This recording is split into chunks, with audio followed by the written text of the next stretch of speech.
Ako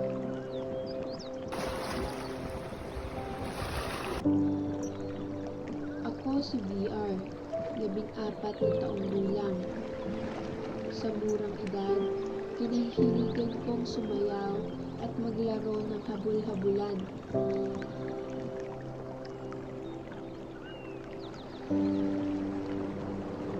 Kasama ang aking pamilya, namumuhay na simple ngunit masaya. Ang buhay namin ay hindi naging madali.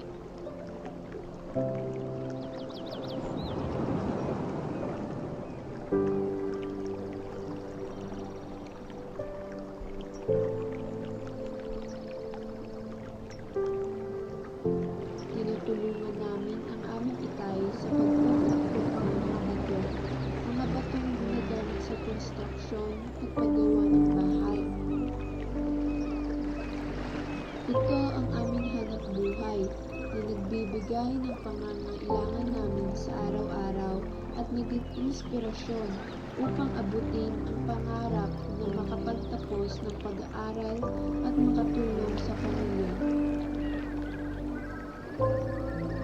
Ngunit dumating ang isang malupit na pagsubok na biglang nagpabago ng aming buhay. Naaksidente ang itay. Puno ng sakit, takot at kawalan ng pag-asa.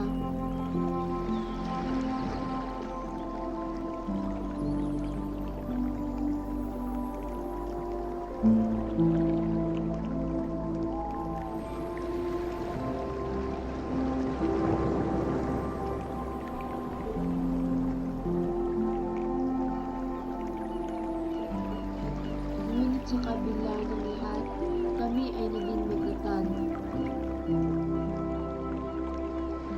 Tulad ng bato na tinitibang at pinipiraso, nananatili pa rin buo at naging kasangkapan para magpatibay ng isang infrastrukturang nakikita nating nakatayo.